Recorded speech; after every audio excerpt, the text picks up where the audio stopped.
ਆਪਾਂ ਗੱਲ ਕਰਦੇ ਹਾਂ ਜਿਹੜਾ ਬੀਜੇਪੀ ਦਾ ਅਬੋਹਰ ਦੇ ਐਮਐਲਏ ਦੀ ਕੁੱਟਮਾਰ ਹੋਈ ਹੈ। ਮੈਂ ਕੁੱਟਮਾਰ ਦਾ ਹਮਾਇਤੀ ਨਹੀਂਗਾ, ਮੈਂ ਵਾਇਲੈਂਸ ਦਾ ਕੋਈ ਹਮਾਇਤੀ ਨਹੀਂਗਾ ਔਰ ਇਸ ਤਰ੍ਹਾਂ ਦੀ ਕੋਈ ਜਿਹੜੀ ਹਰਕਤ ਨਹੀਂ ਹੋਣੀ ਚਾਹੀਦੀ। ਪਰ ਇੱਕ ਵਾਰੀ ਝਾਤ ਮਾਰ ਕੇ ਦੇਖੀਏ ਕਿ ਨੌਬਤ ਕਿਉਂ ਆ ਰਹੀ ਆ ਸਾਡੇ ਦੇਸ਼ ਦੇ ਵਿੱਚ ਕਿ ਲੋਕੀ ਐਮਐਲਏ ਦੇ ਗਲ ਪੈਣ ਲੱਗ ਗਏ, ਉਹਨਾਂ ਦੇ ਕੱਪੜੇ ਪਾੜਨ ਲੱਗ ਗਏ, ਉਹਨਾਂ ਨੂੰ ਚਪੇੜਾ ਮਾਰਨ ਲੱਗ ਗਏ। ਕਿਉਂ ਨੌਬਤ ਆ ਰਹੀ ਆ?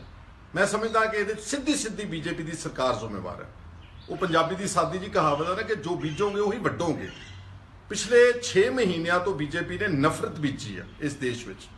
ਕਿਸਾਨ 6 ਮਹੀਨਿਆਂ ਤੋਂ ਸੜਕਾਂ ਤੇ ਭੁੰਜੇ ਬੈਠੇ ਨੇ, ਪਹਿਲਾਂ ਤਪਸ਼ 'ਚ ਬੈਠੇ, ਫਿਰ ਅੱਤ ਦੀ ਸਰਦੀ ਵਿੱਚ ਬੈਠੇ। 300 ਤੋਂ ਉੱਤੇ ਕਿਸਾਨ ਉਹਨਾਂ ਦੀ ਮੌਤ ਹੋ ਚੁੱਕੀ ਹੈ। ਇੱਕ ਨੌਜਵਾਨ ਨਵਰੀਤ ਸਿੰਘ ਗੋਲੀ ਦਾ ਸ਼ਿਕਾਰ ਹੋ ਚੁੱਕਾ। ਪਤਾ ਨਹੀਂ ਕਿੰਨਿਆਂ ਦੇ ਉੱਤੇ ਪਰਚੇ ਦਰਜ ਕਰਕੇ, ਉਹਨਾਂ ਦੀ ਕੁੱਟਮਾਰ ਕਰਕੇ, ਜਲਾਲਤ ਕਰਕੇ, ਉਹਨਾਂ ਦੀਆਂ ਦਸਤਾਰਾਂ ਲਾ ਕੇ, ਉਹਨਾਂ ਦੀ ਦਾੜੀਆਂ ਪੁੱਟ ਕੇ ਉਹਨਾਂ ਦੀ ਤੋਹੀਨ ਕੀਤੀ ਹੈ ਔਰ ਕਿਸਾਨਾਂ ਦੀ ਅਣਸੁਣੀ ਕੀਤੀ ਜਾ ਰਹੀ ਹੈ। ਉਸ ਵਰਗ ਦੀ ਅਣਸੁਣੀ ਕੀਤੀ ਜਾ ਰਹੀ ਜਿਹੜੀ ਸਾਰੀ ਦੁਨੀਆ ਨੂੰ ਰੋਟੀ ਖਵਾਉਂਦਾ ਵਾ। ਤੇ ਮੈਨੂੰ ਤੁਸੀਂ ਦੱਸੋ, ਜੇ ਇੱਕ ਐਮਐਲਏ ਦੀ ਕੁੱਟਮਾਰ ਹੋ ਗਈ ਤੇ ਕਿੰਨੀ ਹਾਹਾਕਾਰ ਮਚੀ ਹੋਈ ਆ। ਸਾਰੀ ਬੀਜੇਪੀ ਤਰਲੋ ਮੱਛੀ ਹੋ ਰਹੀ ਆ। ਪੰਜਾਬ 'ਚ ਕਹਿੰਦੇ ਜੀ ਰਾਸ਼ਟਰਪਤੀ ਰਾਜ ਲੱਗਣਾ ਚਾਹੀਦਾ ਵਾ, ਤੇ ਜਿਹੜੇ ਨਿਤ ਦਿਨ ਇੱਥੇ ਕੇਂਦਰ ਦੀ ਸਰਕਾਰ ਵੱਲੋਂ ਵਧੀਕੀਆਂ ਹੋ ਰਹੀਆਂ ਨੇ ਸਾਰੇ ਦੇਸ਼ ਵਿੱਚ, ਉਹਨਾਂ ਦਾ ਜਵਾਬ ਕੌਣ ਦੇਵੇਗਾ?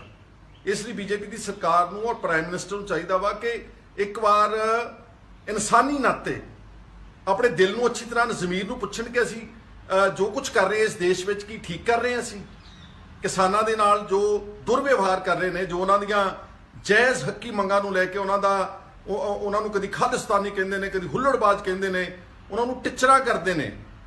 ਕਿਸੇ ਵੀ ਵਿਅਕਤੀ ਨੂੰ ਜੋ ਆਪਾਂ ਉਹਦੇ ਬਿਯੋਂਡ ਅ ਸਰਟਨ ਲਿਮਿਟ ਉਹਨੂੰ ਅਸੀਂ ਟਿੱਚਰਾ ਕਰਾਂਗੇ, ਉਹਨੂੰ ਝੇਡਾ ਕਰਾਂਗੇ, ਉਹਨੂੰ ਛੇੜਾਂਗੇ, ਉਹ ਡੈਫੀਨੇਟਲੀ ਰਿਐਕਟ ਕਰੇਗਾ। ਉਦੋਂ ਜਿਹੜਾ ਕਿਸਾਨਾਂ ਨੇ ਉਸ ਬੀਜੇਪੀ ਦੇ ਐਮਐਲਏ ਨੂੰ ਮਲੋਟ ਵਿੱਚ ਕੁੱਟਮਾਰ ਕੀਤੀ ਜਾਂ ਨੰਗਾ ਕੀਤਾ, ਉਹਨਾਂ ਦਾ ਕੋਈ ਦਿਲ ਥੋੜ੍ਹਾ ਜਿਹਾ ਕਰਦਾ। ਉਹ ਕੋਈ ਮਿੱਥ ਕੇ ਥੋੜ੍ਹੋ ਆਏ ਸੀਗੇ। ਉਹ ਤਾਂ ਆਪਣਾ ਇੱਕ ਵਿਰੋਧ ਦਰਜ ਕਰਨ ਦਾ ਉਹਨਾਂ ਦਾ ਤਰੀਕਾ ਸੀਗਾ। ਲੇਕਿਨ ਜਦੋਂ ਇਸ ਤਰ੍ਹਾਂ ਦੇ ਜਜ਼ਬਾਤ ਲੋਕਾਂ ਦੇ ਭੜਕੇ ਹੋਣ, ਅੰਦਰੋਂ ਭਰੇ ਪੀਤੇ ਹੋਣ, ਸਬਰ ਦਾ ਪਿਆਲਾ ਉਹਨਾਂ ਦਾ ਛਲਕਦਾ ਹੋਵੇ, ਇਹ ਗੱਲਾਂ ਨਾਰਮਲ ਕੋਰਸ ਵਿੱਚ ਇਸ ਤਰ੍ਹਾਂ ਦੇ ਰਿਐਕਸ਼ਨਸ ਹੋ ਜਾਂਦੇ ਨੇ। ਇਸ ਕਰਕੇ ਬਜਾਏ ਕਿ ਬੀਜੇਪੀ ਬਦਲਾਖੋਰੀ ਤੋਂ ਉੱਤਰ ਕੇ ਉਹਨਾਂ ਕਿਸਾਨਾਂ ਦੇ ਖਿਲਾਫ ਪਰਚੇ ਦਰਜ ਕਰਕੇ ਫੜੋ, ਉਹਨਾਂ ਨੂੰ ਅੰਦਰ ਦਿਓ, ਉਹਨਾਂ ਦੀ ਕੋਈ ਨਿੱਜੀ ਦੁਸ਼ਮਣੀ ਥੋੜ੍ਹਾ ਹੈ ਮਿਸਟਰ ਨਾਰੰਗ ਦੇ ਨਾਲ, ਅਬੋਹਰ ਦੇ ਐਮਐਲਏ ਦੇ ਨਾਲ। ਇਸ ਲਈ ਬੀਜੇਪੀ ਨੂੰ ਆਪਣਾ ਕੰਮ ਕਰਨ ਦਾ ਤਰੀਕੇਕਾਰ ਸੁਧਾਰਨਾ ਚਾਹੀਦਾ। ਮੈਂ ਥੋੜੀ ਜੀ ਗੱਲ ਆਪਣੀ ਵੀ ਤੁਹਾਡੇ ਸਾਹਮਣੇ ਰੱਖਣਾ ਚਾਹੁੰਦਾ ਕਿ ਮੇਰੇ ਤੇ ਪਿਛਲੇ ਦਿਨਾਂ 'ਚ ਈਡੀ ਦੇ ਰੇਡ ਹੋਏ ਨੇ। ਪਹਿਲੀ ਗੱਲ ਤਾਂ ਇਨਫੋਰਸਮੈਂਟ ਡਾਇਰੈਕਟੋਰੇਟ ਜਿਹੜੇ ਸੈਂਕੜੇ ਹਜ਼ਾਰਾਂ ਕਰੋੜਾਂ ਰੁਪਏ ਦਾ ਚੂਨਾ ਲਾ ਰਹੇ ਇਸ ਦੇਸ਼ ਨੂੰ, ਚਾਹੇ ਉਹ ਤਾਕਤਵਰ ਸਿਆਸਤਦਾਨ ਨੇ, ਚਾਹੇ ਉਹ ਵੱਡੇ ਵਪਾਰੀ ਨੇ, ਤੇ ਚਾਹੇ ਉਹ ਕਰਪਟ ਆਫਿਸਰਸ ਨੇ, ਉਹਨਾਂ ਦੇ ਖਿਲਾਫ ਤਾਂ ਈਡੀ ਨੇ ਕਦੀ ਕੋਈ ਤਹਿਕੀਕਾਤ ਨਹੀਂ ਕੀਤੀ। ਤੁਸੀਂ ਹੈਰਾਨ ਹੋਵੋਗੇ ਸੁਣ ਕੇ ਕਿ ਈਡੀ ਨੇ 2019 ਦੇ ਵਿੱਚ ਇਸ ਦੇਸ਼ ਦੇ ਸ਼ਾਇਦ ਪ੍ਰਾਈਮ ਮਿਨਿਸਟਰ ਦੇ ਹੁਕਮ ਦੇ ਨਾਲ ਇਨਫੋਰਸਮੈਂਟ ਡਾਇਰੈਕਟੋਰੇਟ ਵਿੱਚ ਇੱਕ ਸਪੈਸ਼ਲ ਟਾਸਕ ਫੋਰਸ ਕ੍ਰੀਏਟ ਕੀਤੀ ਗਈ ਸੀ 2019 17 ਫੈਬਰੂਰੀ ਨੂੰ। ਇਹ ਸਾਰਾ ਕੁਝ ਮੈਂ ਔਨ ਰਿਕਾਰਡ ਕਹਿ ਰਿਹਾ ਵਾਂ। ਸਪੈਸ਼ਲ ਟਾਸਕ ਫੋਰਸ STF, ਉਹਦਾ ਕੰਮ ਕੀ ਸੀਗਾ? ਉਹਦਾ ਕੰਮ ਸੀਗਾ ਕਿ ਨਾਰਕੋ ਟੈਰਰਿਜ਼ਮ ਨੂੰ ਕੰਟਰੋਲ ਕਰੇਗੀ। ਜਿਹੜਾ ਇਸ ਦੇਸ਼ ਵਿੱਚ ਕ੍ਰਾਸ ਬਾਰਡਰ ਜਿਹੜਾ ਹਥਿਆਰ ਆਉਂਦੇ ਨੇ, ਜਿਹੜੇ ਡਰੱਗਸ ਆਉਂਦੇ ਨੇ, ਜਿਹੜਾ ਉਸ ਦੇ ਨਾਲ ਪੈਸਾ ਆਉਂਦਾ ਵਾ, ਉਸ ਨੂੰ ਨੱਥ ਪਾਉਣ ਵਾਸਤੇ ਇਹ STF ਦਾ ਗਠਨ ਕੀਤਾ ਗਿਆ ਸੀਗਾ।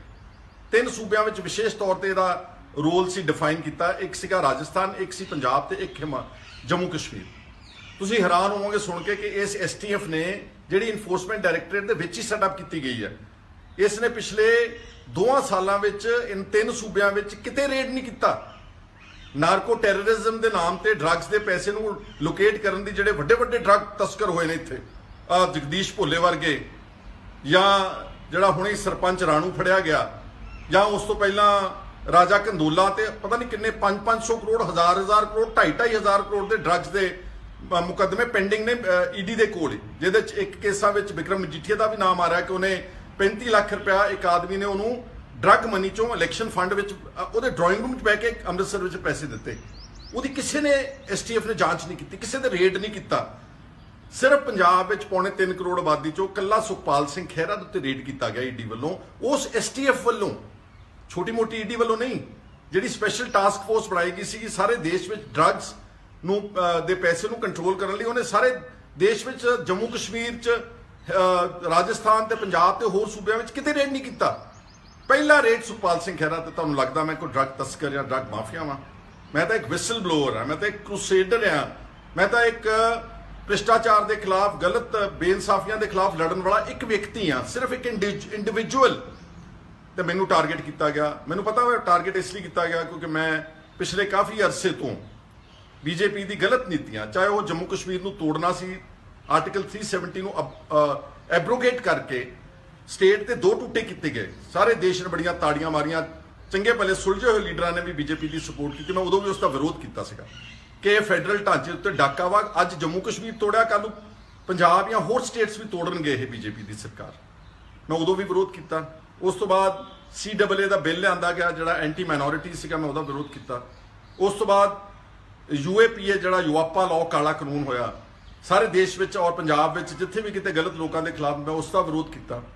किसान अंदोलन का पूरा डट के समर्थन किया। नवरीत सिंह डिबडिबा का कतल जोड़ा होया पुलिस वालों, उसका डट के विरोध किया, वह निशाने वजों मैनू बनाया गया। और तुम हैरान होवोगे कि पिछले कुछ दिनों तो मैं अखबार पढ़ रहा था किस तरह मिथ के निशाने बना रही है अपने सियासी विरोधियों को, और इन्ह एजेंसी का दुरुपयोग कर रही बीजेपी। इसका कोई फायदा नहीं होगा देश को अल्टीमेटली। मैं 4-5 दिन पहले खबर पढ़ी, एक राजधानी बॉम्ब ब्लास्ट होया सीगा वेस्ट बंगाल दे विच 2009 11 साल बाद, क्योंकि वेस्ट बंगाल इलैक्शन चल रही है। एक उत्थे दा TMC का तृणमूल कांग्रेस का लीडर सी एक चतुरधर महाटो, उन्होंने इलैक्शन के दौरान उतों NIA ने जाके चक लिया, उतों अरेस्ट पाती। वो 11 साल का पुराने केस विच इलैक्शनां के दौरान TMC जिहड़ा कि कट्टर विरोधी पार्टी आ ममता बनर्जी की, बीजेपी के खिलाफ लड़ रही इलैक्शन, उन्होंने उतों एक लीडर को चक के इस पुराने मुकदमे में ठोक दिता। मुफ्ती महबूबा मुफ्ती सईद जिहड़ी जम्मू कश्मीर की चीफ मिनिस्टर रही है, उन्होंने इन्फोर्समेंट डायरैक्टरेट उन्होंने कर रही है, इंटैरोगेट कर रही, इन्वेस्टिगेट कर रही है। जे मुफ्ती महबूबा मुफ्ती ते PDP पार्टी जम्मू कश्मीर की बीजेपी के नाल होवे, फिर वो दुध धोती हुई है, फिर उसके खिलाफ कोई कार्रवाई नहीं होगी। तो जिदन वो इन्हों के खिलाफ बोले टुट जाए, तो फिर हुण उत्थों की साबका मुख्यमंत्री एक औरत को पहला नज़रबंद रखा, बहुत महीने शायद साल ही रखा होगा, तो हुण उसके खिलाफ इन्फोर्समेंट डायरैक्टरेट जी जांच से इंक्वायरी कर रही। चलो वो तो चीफ मिनिस्टर रही है, उन्हें दफ्तर हंडाया वा, हो सकता उन्हें कोई मनी लॉन्ड्रिंग की गल की हो, लेकिन मेरे वर्गा आदमी जिहदे ते अल्टीमेटली आ जाके कुल मिला के उसकी जिंदगी की बैलेंस शीट कड्डी हुई, तो कर्जा वा, एक आदमी जिहदे ते डेट हैगा कि वह मनी लॉन्ड्रिंग कर सकता वा, तो जिहड़ा एफिडेविट भी फाइल किया ED ने हाई कोर्ट में बहुत वधा चढ़ा के मेरा 12 साल के अकाउंट्स को फरोलिया इन्फोर्समेंट डायरैक्टर ने। फरोल सकते हैं, असीं उन्होंने कोऑपरेट भी कर रहे, मैं उन्होंने जवाब भी दे रहा सी। पंजाब हरियाणा हाई कोर्ट का दरवाजा भी खड़काया होया वा, उत्थे मेरा केस पेंडिंग है, इन्वेस्टिगेट कर सकते हैं। पर जरा सोचो तो सही कि 12 सालों में तुहानूं की लभ रहा, वो कोलों चंद लाखां रुपए दियां कैश ट्रांजैक्शन का इल्जाम लाया 12 सालों। और मेरे को अपनी खेती की आमदन हैगी, मैं अपने घर के खर्चों तो बाद अगर कुछ थोड़े पैसे बैंक च कैश जमा करा देना, कोई गुनाह नहीं सी कर देता। देखो उन्होंने लोगों वाल जिन्होंने बड़े बड़े 7 स्टार होटल बनाए ने, सैकड़े बसा बनाई ने, बड़े बड़े फार्म हाउस बनाए ने। इसे देश में कई स्टेटा में उन्होंने कोठियां, रहशगावां, व्यापार, real estate businesses, overseas real estate businesses, overseas properties, उन्होंने तो इन्फोर्समेंट डायरैक्टरेट ED इन्वेस्टिगेट नहीं करती। मैंने कोई इस गल का गिला नहीं गा, ठीक है, जो करता वा कुदरत बड़ी बेअंत है। वो गुरबाणी की कहावत है ना कि कूड़ नखुट्टे नानका उड़क सच रहे। गुरु नानक साहब का फरमान सच के मुतलक गलत नहीं होगा साबित, अल्टीमेट जी जित हैगी वो सच की होगी। पर जो कुछ बीजेपी की सरकार इस देश में घट गिनतियों के खिलाफ, ह्यूमन राइट एक्टिविस्ट के खिलाफ, जिहड़े लोग आवाज़ चकते हैं उन्होंने खिलाफ, जो काले कानून, जो अपन एजेंसियां का दुरुपयोग करते, इसका अल्टीमेट नैट रिजल्ट इस देश के खिलाफ जाएगा। कभी भी कुछ तुसीं नफरत के बीज बीजोगे तो तुसीं उहदे ते कोई चंगियाई ते चंगी खुशबू की उम्मीद नहीं कर सकते उस फसल विचों।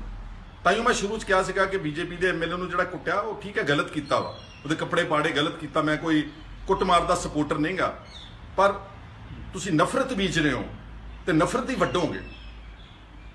यही बीजेपी के सामने एक दिन शीशे वांगू सामने आवे। अज तो उन्होंने कोल सत्ता वा, वो लोगों को चक चक के ठोकी तुरे आउंदे ने, मान लिया, पर कभी सत्ता किसी को सदा वास्ते रही है। इत्थे तो की कहते होंगे बाबर वर्गे नहीं टिक सके। औरंगजेब अपने आप को कहता सीगा कि मैं ਮੇਰੇ ਨਾਲ ਦਾ ਕੋਈ ਵੱਡਾ ਬਾਦਸ਼ਾਹ ਨਹੀਂਗਾ, ਉਹ ਨਹੀਂ ਲੱਭਦਾ ਅੱਜ, ਉਹਦੀ ਮਜ਼ਾਰ ਨਹੀਂ ਲੱਭਦੀ, ਉਹਦੀ ਮਜ਼ਾਰ ਤੇ ਲੋਕ ਜਾ ਕੇ ਜੁੱਤੀਆਂ ਮਾਰਦੇ ਨੇ। ਇਸ ਕਰਕੇ ਦੇਸ਼ ਦੀ ਸਰਕਾਰ ਨੂੰ ਫੋਕਸ ਇੱਥੇ ਅਨਪੜ੍ਹਤਾ ਤੇ ਕਰਨਾ ਚਾਹੀਦਾ, ਇੱਥੇ ਬੇਰੁਜ਼ਗਾਰੀ ਤੇ ਕਰਨਾ ਚਾਹੀਦਾ, ਇੱਥੇ ਗੁਰਬਤ ਤੇ ਕਰਨਾ ਚਾਹੀਦਾ।